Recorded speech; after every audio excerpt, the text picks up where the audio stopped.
Okay, great. I'm going to get started.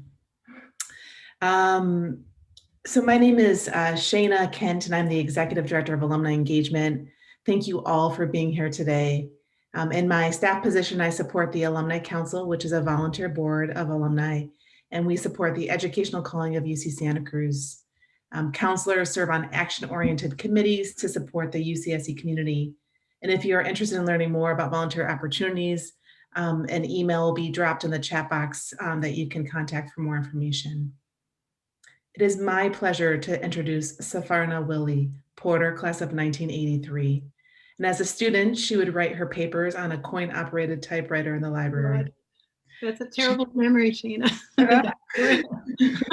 She is a certified clinical hypnotherapist and has worked as a hospice chaplain and an end-of-life educator for over 20 years.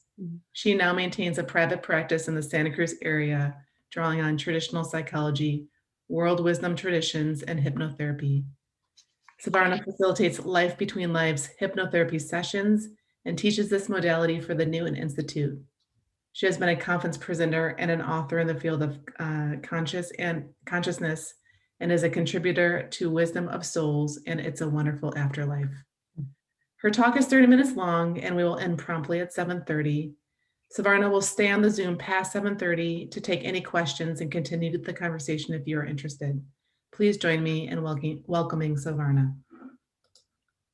Thank you, Sheena, and welcome everybody. It's so good that we have some time to share together and to think a little bit about living a soul-centered life. And while this topic may sound otherworldly, I just want you to know that I'm really practical. And I hope that what I share together tonight will make a difference in our day-to-day life. So one thing I'd like to point to is the idea of creating a lens, like a soul lens, that we can look through to see life, our circumstances, our relationships, our joys, and our challenges through a larger context, like a soul context. And this larger context is often created when there is an expanded sense of self. And thankfully, I think our culture is more ready than ever to explore in this way.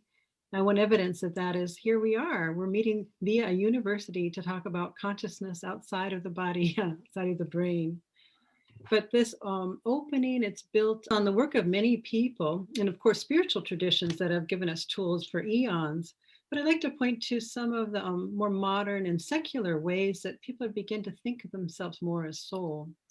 So thinking about Raymond Moody, the psychiatrist who first named for us the near-death experience, that experience of people becoming clinically dead, but having awareness, consciousness, and were able to describe events even when they were outside of their body.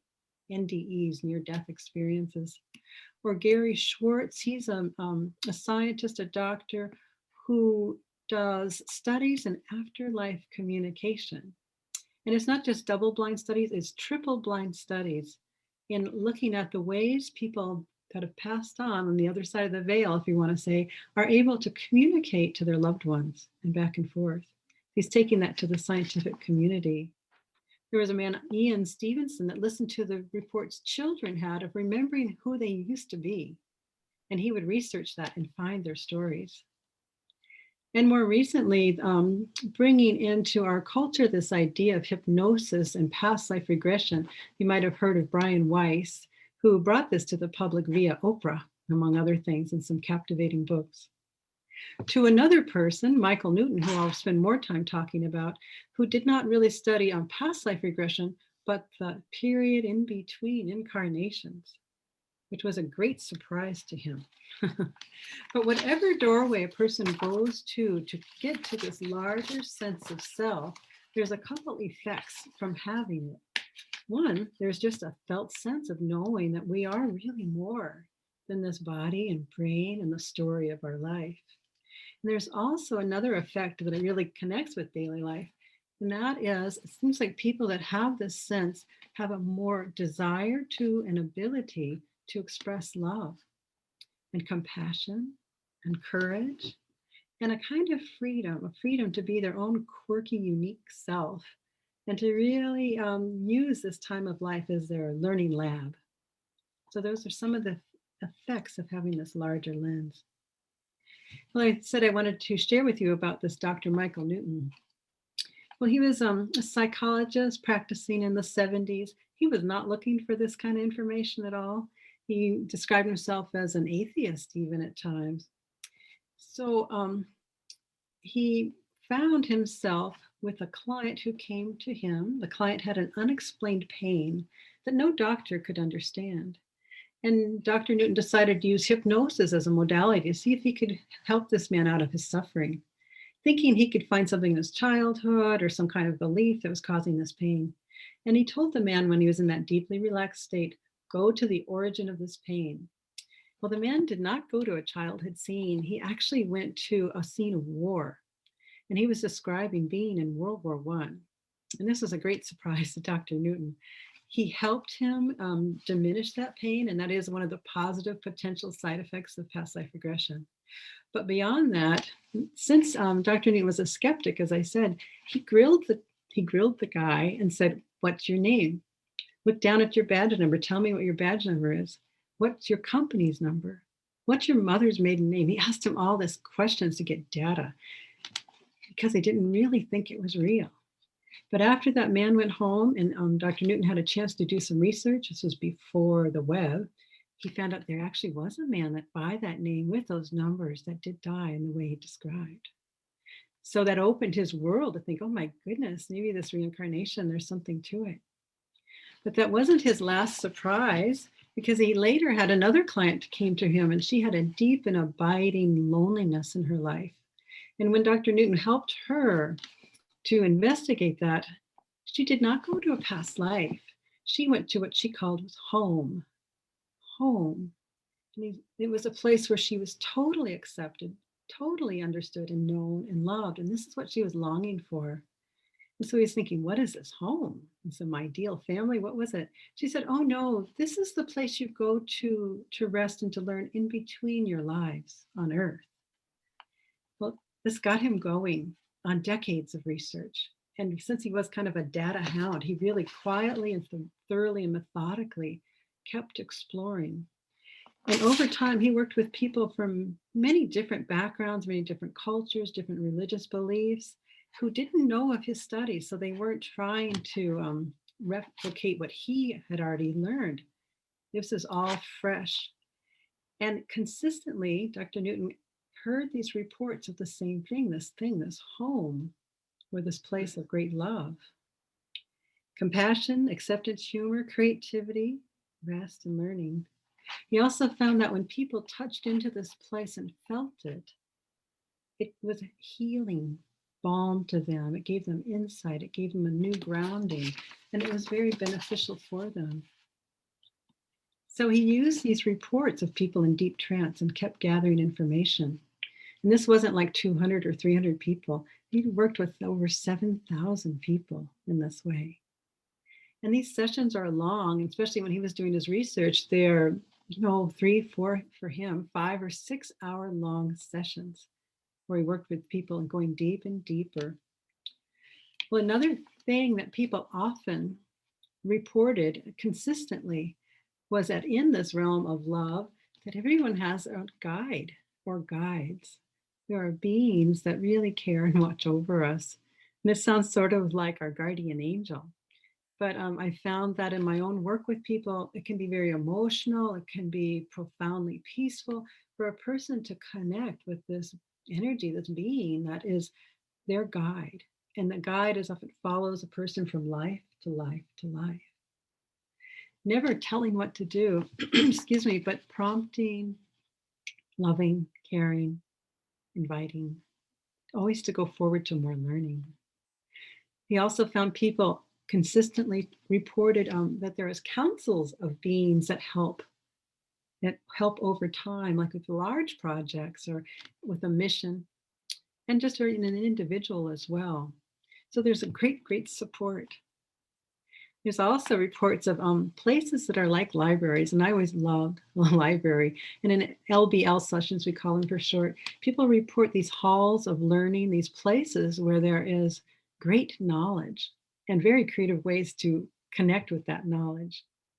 So people love the libraries. There's also a phenomena that people report of understanding and coming to know that they are one of a soul group. That is a group of souls that travel throughout time, mostly together. They have a commonality about them, or a state of evolution that's similar, and that they often will incarnate together, not all the time, but they'll often incarnate together, taking different roles. One will be a parent or a child or spouse or friend. They'll even be an enemy or a challenger. They're incarnate together for the purpose of growth. And that these soul groups, they would get together along with the guides and councils, and they would do something called pre-birth planning. That is, before the incarnation, they think, well, what do I want to do? What do I need to do? What would balance out me as a soul?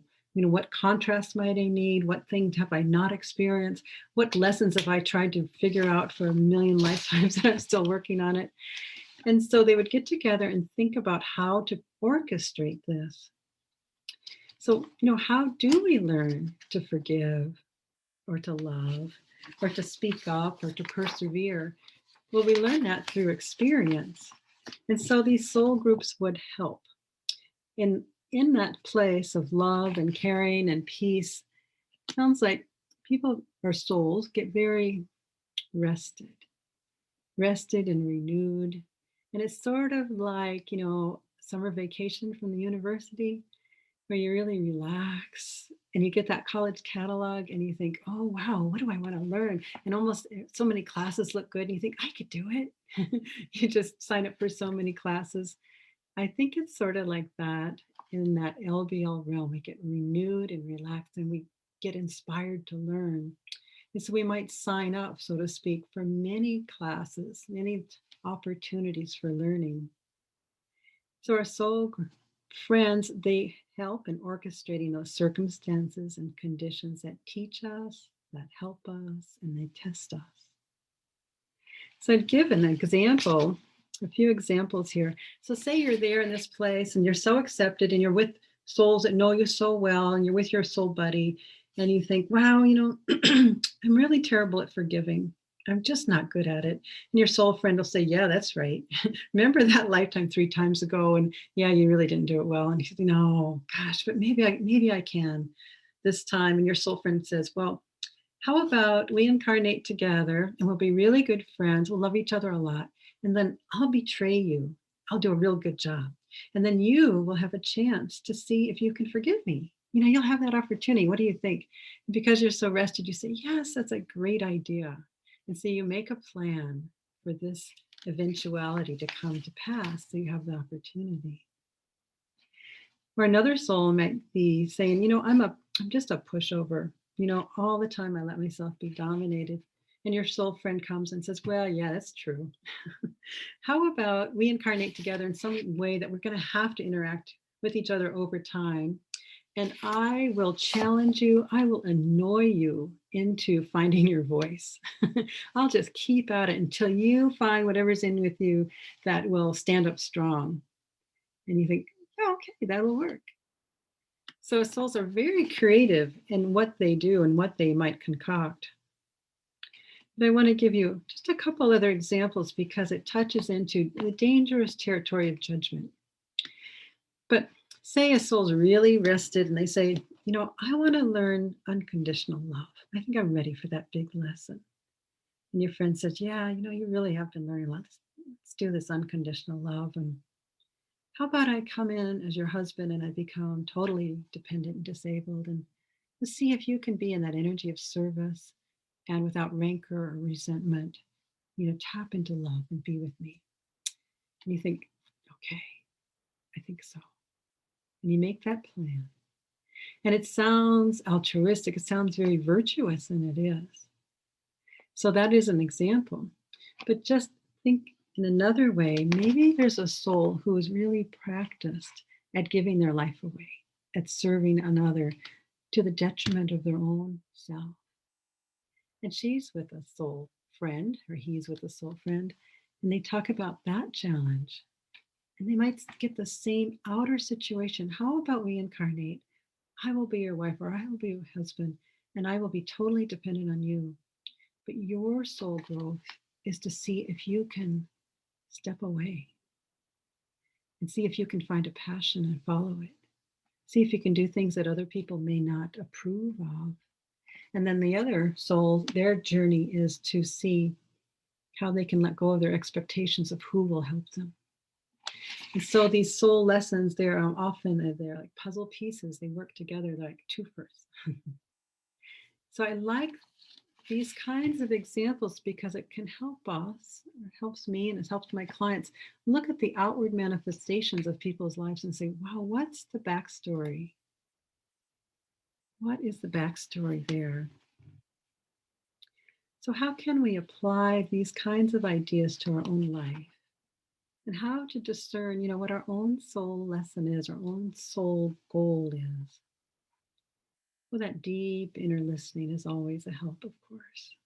And all of the spiritual tools and all the traditions are a help, of course. But we can also catch the lesson by just looking at our life circumstance, especially any repetitive patterns, any lesson that just keeps coming around, because that's a clue of what soul goal or soul lesson that is active in your life. So you can look to your relationships, your joys, your challenges, and instead of saying, why me? Say, why me? Why might I like this? Why would this be coming into my life? What good purpose could it be? So I'd like to give you just some questions to use to help in that regard. They're empowering questions, and we'll have them in the chat at some point there for your reference. So one is just to sit with this question: what is the bigger purpose in this situation of my life? What's the opportunity? What is my soul trying to learn? Or this question from one of my teachers, Michael Bernard Beckwith. This is, if this situation or condition will not change, what qualities or abilities or perspectives would I have to develop in order to be at peace with it? And Leslie, again, a practical one. What can I do internally with my attitude or externally in action that can address the lesson behind the situation? Just 3 simple questions. And that's been a lot of words, so I thought I'd invite us all to take a little moment of reflection and relaxation. And just to take that breath, and don't worry, we won't be going into hypnosis, just a little rest. So if you like, you can close your eyes and just feel your feet, feel where your body is right now. And allow yourself to soften, jaw, your eyes. Maybe taking those deeper breaths that are so calming and soothing to the system.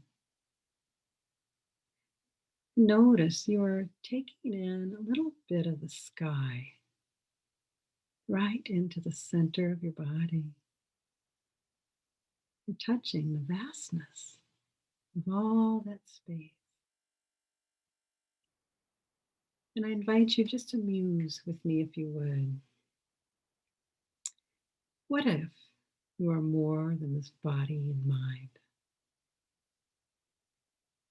What if there's an aspect of who you are that has experienced life many times, in many places? And what if the universe is, as Einstein said, a friendly universe that is intricately designed? What if the essence of who you are is love and the desire to grow and know even more love? And what if there's great help for that growth, both right here and now, and in that realm where we rest in between our semesters in this earth school? And finally, what if, even by imagining such a realm and pausing there, we could touch into it and feel the peace and perspective it gives us and bring it right into our daily lives. And just another breath and let that settle. And as we come back, I'll ask someone to help me recap by bringing up those slides that we have. A lot of information for some people. It might be quite new, and I applaud your curiosity or courage or open-mindedness to be with it. And if it's familiar, it can be very comforting to hear it being spoken. So we look to living a soul-centered life. We look to that creating a lens through which to see life in that larger context. There are many doors open that way to knowing ourselves as soul. And the common effects is that increased desire and ability to express love, compassion, courage, and freedom. Next, please.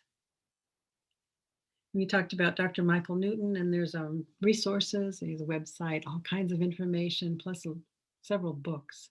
And he developed that hypnotic technique that aided in the remembrance of home, that place we go to in between incarnations. And all the data that he collected over the years, and that I find in my own clients and the other practitioners around the world find about that realm of love and learning and the support that's available for us. Next. Yes, how do we catch the lesson?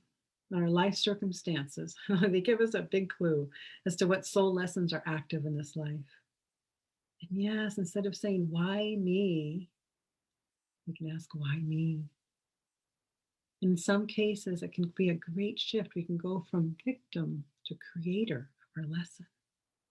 So we look for the lessons, opportunities behind any circumstance. Next, please. All those empowering questions in these words or in your own words, I'm sure you get the gist of it. Just looking a little deeper. What is the quality that I might be needing to meet the moment in my life that I have? And not to say it's all about challenge. Sometimes it's joy, joy, joy. So that's often or also a soul goal. Don't want to let that go. And just to know that our soul lessons, they do repeat until mastered. So why not go to the root? And the next one. Oh yeah, what if we really are powerful beings of love who courageously choose to live and learn from our experience? And the last slide is just some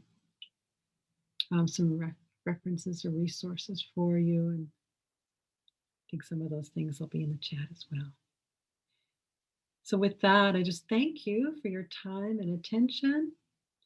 And we're ready to turn it back to Shana.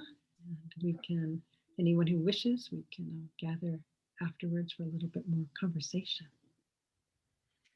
Thank you so much. That was incredible.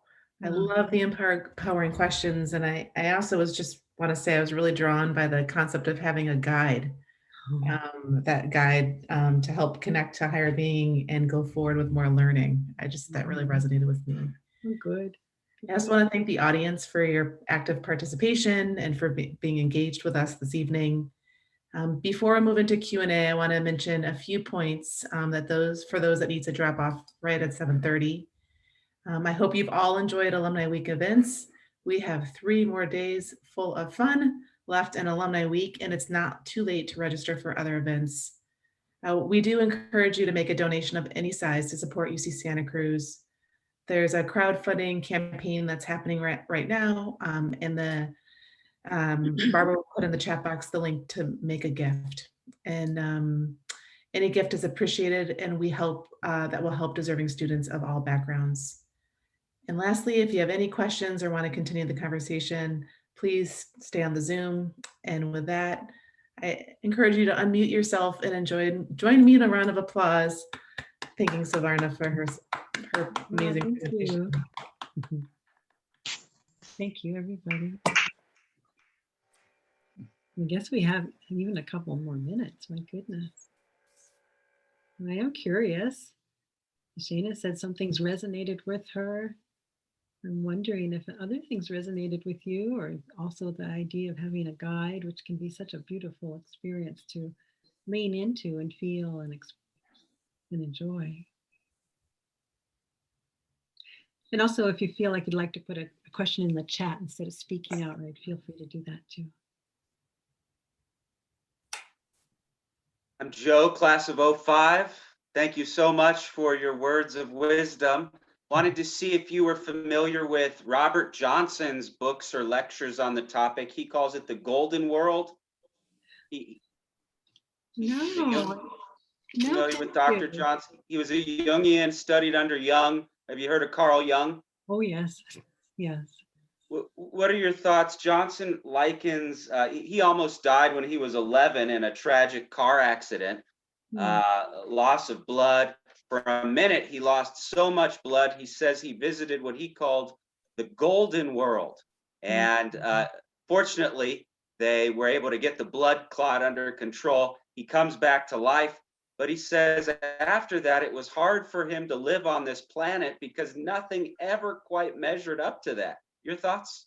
Sure. Yeah. Well, I love the studies of Raymond Moody also that really went deeply into that near-death experience. And yes, it's not uncommon for people, one, to not want to come back. Often they're told your work on earth is not done yet. You need to go back.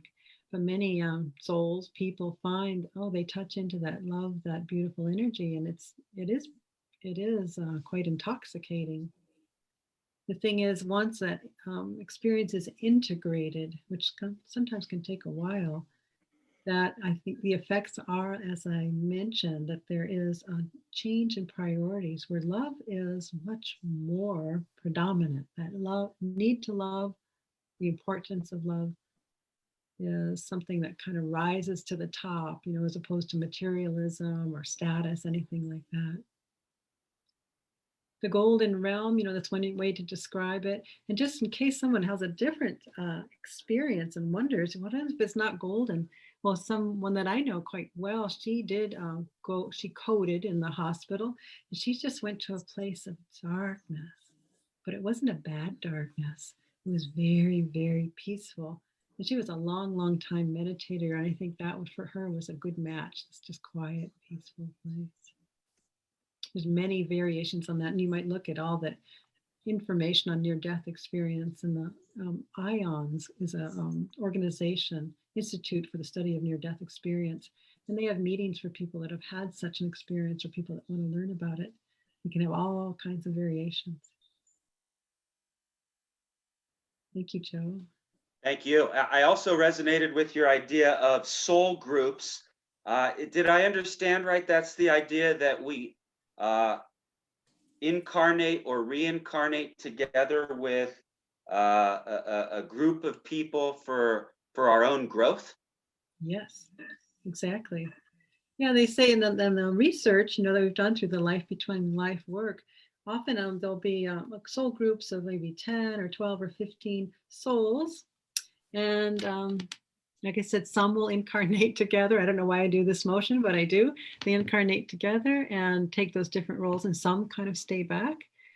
But in those deep states of hypnosis, you can meet your soul group, which can be quite emotional. It's just like that woman that was Michael Newton's client that opened this world to him. It was such a deep sense of being known and loved so well. And that's the flavor of your soul group. Although they can be quite humorous too. I gotta say, that realm has a lot of humor. Those guides are showing up in all kinds of disguises. The soul group will often just do all kinds of joking things. So it's kind of interesting. Thank you. Welcome. Thank you. Tavarna, I had to chuckle at that whole, I'm glad you brought it up, Joe, the whole soul tribe and making agreements before, because I can just imagine, I think I'm up for a challenge with my soul group. And I'm like, yeah, be my antagonist. I need to grow. But then in the coming back, I would be like, not remembering that and get like so frustrated. And that's why your question of, instead of why me, you need to ask, why me? Right.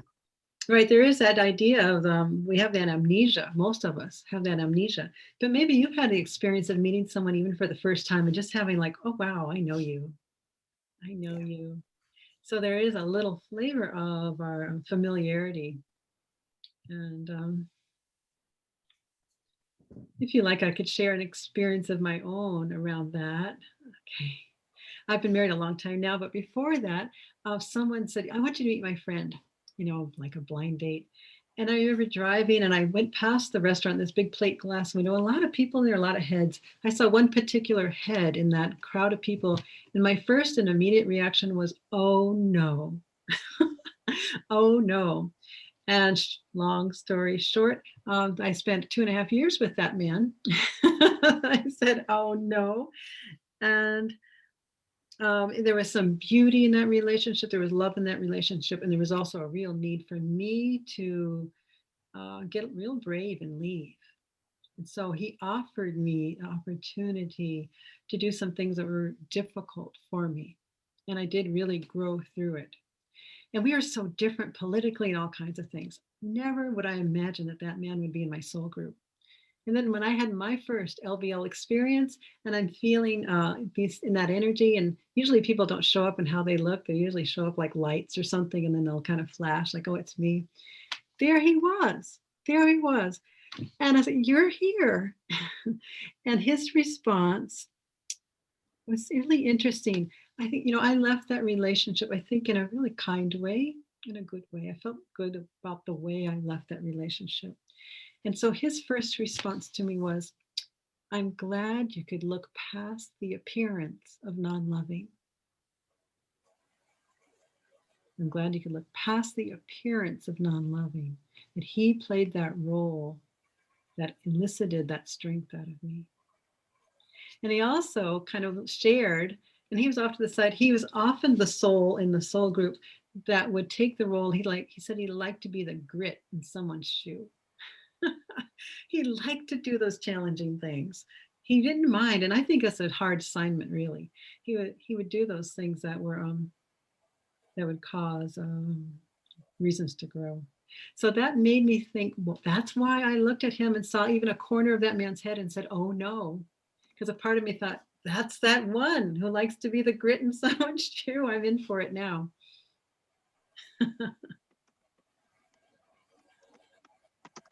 Yeah. There's a message that came directly to me. A question for you, Savarna, is are you familiar with the work of Dr. Brian Weiss? Oh, sure. Yeah, I got to study with him some. And yeah, I mentioned him, maybe went there at the very beginning. Yeah, many masters and Only Love is Real. And yeah, he was a psychiatrist, and he's beautiful door opener of these understandings, and his books are wonderful. And he teaches a very what I say, gentle way of entering into past life regression through repetition often. And I often think about, Brian Weiss and how large he's gotten in the public, and Michael Newton. Michael Newton was like a data hound. He was an introvert and much into service. And even the organization, the Newton Institute, we're primarily volunteers. And so we have a much lower profile at this point. But Brian Weiss, yeah, I appreciate all that he's done to bring this up and out, and his work quite a bit. There's another question that came in. The stories you've given painted the soul as a seemingly concrete and consistent entity. I'd love to hear your thoughts on the overlap of research and places to reconcile, if you feel reconciliation is needed, between the ideas of a returning soul and the illusions of self, ego, and collective consciousness. Well, that's such a big question. Yeah. Yes. I think one way I hold that is if I just stand in that place of the Newton work, it's sort of like earth school, heaven realm, and souls and lives across time, past lives. Other ways of looking at this is complicated. I also do this work that's this quantum consciousness work that really leans into some of the theories of quantum physics, that we have many life paths, many streams of expression. And then it gets really less concrete who we are as one consistent soul. I often go to the place of both and. Both and. I really found that true as a hospice chaplain too, especially being with families that have many diverse belief systems. Where could we meet? And maybe all are true. So I think that's, if I understand your question or speak to it at all, it may be a both and, not exclusively one thing or another, if that makes sense.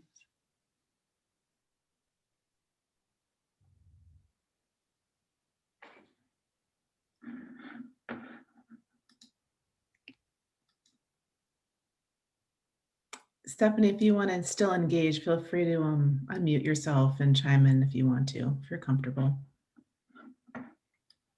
If you have any other questions, feel free to unmute yourself and ask, or add them to the chat box, or comments.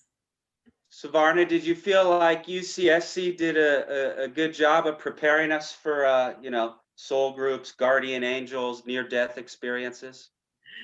I guess it depends what you studied and what you did off hours. I'd have to think about that. I was like you, Porter 05. For me, the two teachers who were instrumental in both of those endeavors were Frank Andrews and Ralph Quinn. Were they there in the 80s? I don't recognize those names. I worked with Frank Barron and Pavel Mahatka and Don Wegant and some great people. Don? No, I'm not familiar with those you just mentioned. But I think life is our teacher. Actually, I did an independent major when I went to UCSC. I did art therapy because I had worked with people, autistic and deaf children, and people didn't speak. And I got really passionate about how art could be a healing force. So I worked in anthropology and psychology and studio arts. But I worked a lot off campus and got a lot of, whatever you code those things, of independent study. So I actually was studying consciousness all along in school. So I guess that people would have to give their own answer to their experience of UCSC.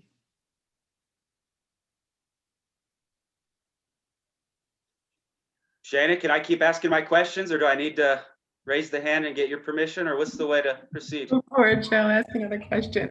Perfect. Yeah, no, it sounds like art has been a great tool for you to tap into some of this. Jung would have his patients paint their dreams. I don't know, have you done much dream work or tapped into these other realms through your dreams? Oh, I love that question. Yes and yes. Yeah, I think that a lot of things that we learn through hypnosis or art therapy, we learn them because it can go beyond this part of the mind. It can go to a deeper level, or it can go to ways that we can communicate through metaphor or symbol. And certainly to allow yourself to just draw and see what comes out, without any censorship. Even to maybe make a squiggle and turn it around and see, with a question in your mind, and then turn it around and see, what do you see? There's all kinds of ways that are deeper wisdom. It's trying to get in touch with us. So art for sure. And dreams, yes. And I know myself and others have had dreams of these realms, or perhaps of their guides. And since I worked a lot with people in grief, I think sometimes when someone has a loss, a deep loss, those doors are a little bit more open, and people often dream, have visitation dreams from those they loved. And yeah, I've given talks about the dreams and visions and visitations around death, which is an interesting and liminal kind of territory, just as this kind of work is. Yes, I agree. Dreams and drawings, they're wonderful ways to connect with that wisdom. A lot of indigenous cultures, they didn't rely on this so much that we do, mostly in the West. really more a 360 kind of view using senses and intuition and such. Yeah, it looks like a question came in. Yeah, there's a question that came in. It says, I'm wondering if you have any thoughts on the work of Mellon Thomas. I'm curious about how folks with NDEs bring back such unique messages and theories, alleged truths. Oh yeah, I got to meet Melon, and he went through so much. My goodness, as I remember, he was actually clinically dead for quite a long while, and came back healed of a cancer. It's my memory of his story. I'm wondering, how do they bring back such messages? Well, I think how anyone that brings back messages from that larger field, they get in touch with it. They get in touch with it. They have an experience of it. They have a felt sense. And I guess people like, well, Edgar Casey's coming to mind, or people that can go almost to like that library, those halls of knowledge I was talking about, that is in that realm. I think people must have may have a destiny that is part of their soul plan to bring something forward. And I think you're asking, how do they do it? Let's see. How folks bring back such things? Well, I think they just experience it and they feel like they want to share it. A lot of people experience things and they don't talk about it. That was one of the great things about Raymond Moody bringing these things out, because many people were told you're crazy about having a near-death experience. No, you didn't experience light. That was just your brain chemistry. But he listened and paid attention to what they said and published it. And so more people, they could see their experiences reflected in other people's experiences and felt more willing to share.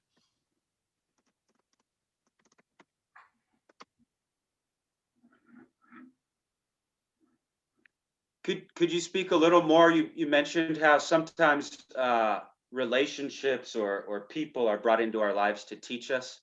Maybe you can just expound on that a little for us. I bet you would have a story or two too, Joe.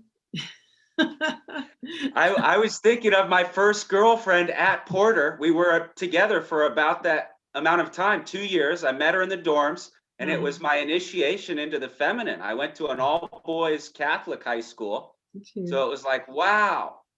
First arriving at UCSC, and I don't know if the dorms were this way when you were there. They were co-ed. So we were sharing bathrooms, the showers, everything with the girls. Oh, wow. That must have been a shock. Change. Yeah, no dorms for me at that time. But well, yeah, no, I think we all could think back to our relationships, especially looking at them. Wow, what did I learn from that one? Instead of just going, phew, that's over.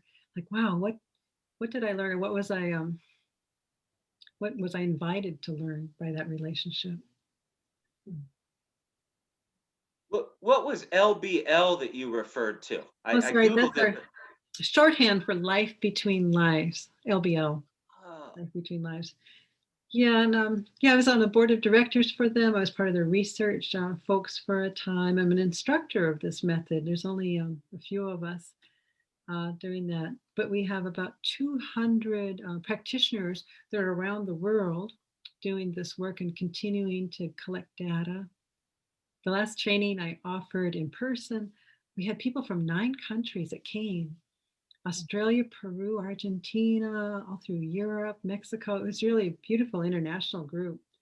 So people, they'll feel like, wow, this is something I need to do. This is a calling. It seems to be, because we don't advertise that much, but people find out that want to find out or need to find out, and then offer that. I really appreciated this talk so much. And I also wanted to say, I'm sorry, I can't seem to get my video to work tonight, but I've been a personal growth oriented psychic for 3.5 decades. So I've traversed these areas somewhat with clients, both doing readings of past lives and leading people through past lives. I haven't done the between lives so much, but I really appreciated, I've never really thought about the way you presented. I mean, I've sort of heard about, and believe in myself, like choosing your circumstances as a soul, but the way you put it was so kind of funny and uplifting. I really, just like Barbara said, I agreed with Barbara about that part, and also Barbara mentioned the why me versus why me. I was right on board with her comments that those two things really struck me. And so I just wanted to thank you for this talk. And I'm still trying to figure out how I'm not an alumna, but somehow found like yesterday that these talks were happening. And this is the first one I've attended, and I really appreciate you and also the alumni for making this open to everyone. Thank you. Well, thank you, Elizabeth. Thank you. I'm glad you were able to join. Thanks. Yeah, there's lots of doorways, and some people that do have that really active intuition, they also report similar things. And actually, one of the side effects often for people that do have that LBL experience, or at least it was for me, was a real increase in my intuition. It just seemed like things opened up more after I touched in. And I know I've had, I think, 6 of my own sessions. So it's interesting how there's a continuity, it keeps building. Could you speak a little more about life between lives? Yeah, it's just a phrase that we use for just like what that lady was talking about. She called it home. And it's, what do you call it? A place, a realm, a space of consciousness. And without going into all the quantum kinds of fields and that interesting question that came up before, you just think about in the doctrine, I guess you could say, of reincarnation, that as souls we incarnate and then we get a little rest. And the rest is in that life between lives. But it's not only a rest, and I mentioned some of the things that we got from that data that people do, the councils, the guides, the libraries. It's also a place where souls continue to learn, where there's projects. Souls learn how to be guides, for instance. They are the inventing things in other realms. There's amazing things that people touch into that say that what they're up to. There's also often people in those in the LBL hypnotic experience. I've heard them tell me about, we play with light. A lot of people tell me there must be some popular game there in that realm about creating energy balls of light and throwing them around or making splashes in the atmosphere. People just try their best to describe what they're experiencing on the inside. But just to say that it's also a place of play, humor. You had mentioned humor before. Any tips on that? Well, thank God it's there. It's something that's near to my heart. I could think of one of my teachers. Sometimes people will encounter their guide, and their guide will be very stately with robes and such. And sometimes those guides come in different ways. And my teacher, his guide came, or this being, it came like, that guy was in Ace Ventura. Who was that guy? Jim Carrey. Yeah, Jim Carrey. So Jim Carrey's there. And my teacher in his session said, why Jim Carrey? And it was his guide. He says, it's because you need to lighten up. He just took the form of Jim Carrey to give that message. And another time a guide came up in the appearance of a redwood tree. And he said, well, why a redwood tree? He says, you like redwood trees. So it's very fluid about these appearances, and things are all used for learning, but sometimes just to play. Yeah, and I had one client, he went very quickly into this deeper state of trance. And I said, what's happening? And he said it was like as if his soul group had their hands around a parachute, and he was in the middle, and they were tossing him up in the air, for fun.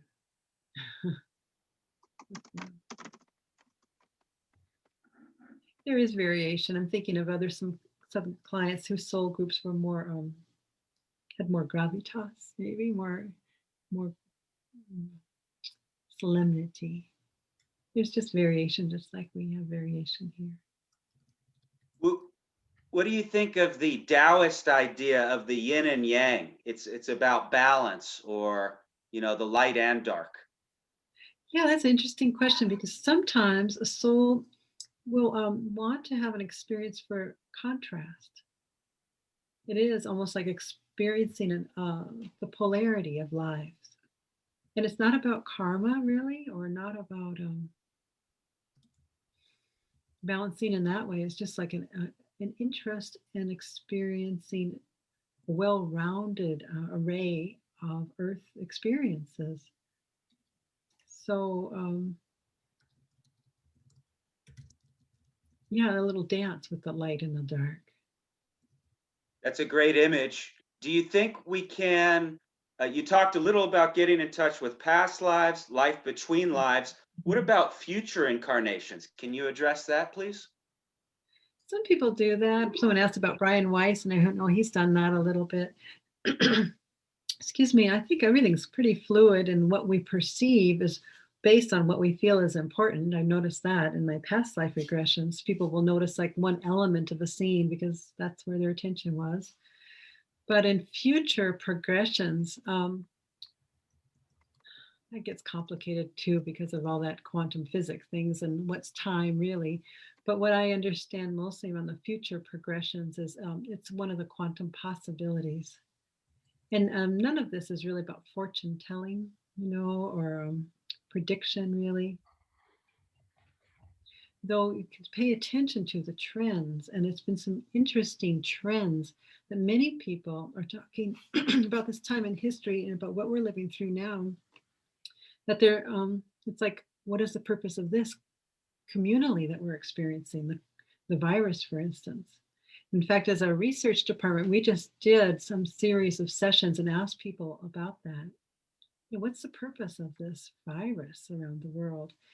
And one of the reasons that would come forward in these trance states is that it's time for structures to reconfigure, and that this virus is providing us a lot of change, and part of that change is really taking down some of the old structures, some of our old habits.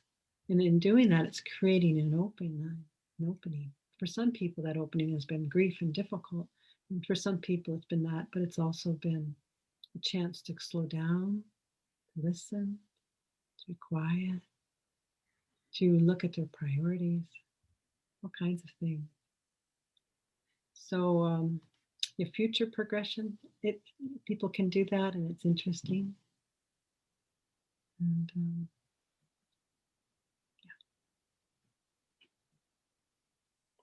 Just one more question. I want to be sensitive to time and everybody's schedule. Shana, do I have time for one more?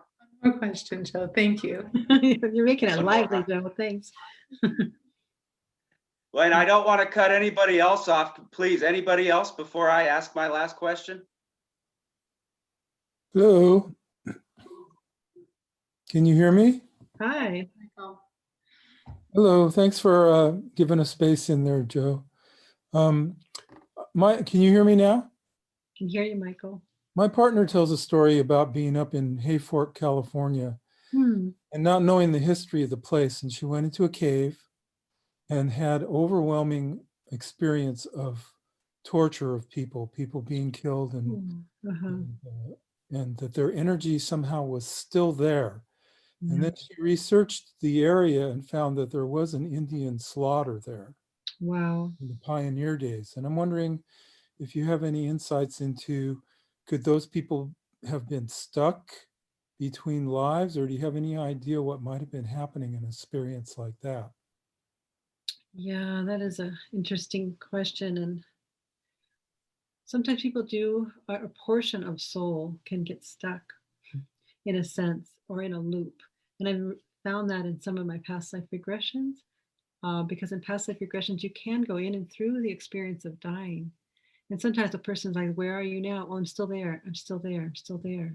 And I realized that part of them, and this gets a little complex, but part of them didn't realize that they had died. And so they stay there.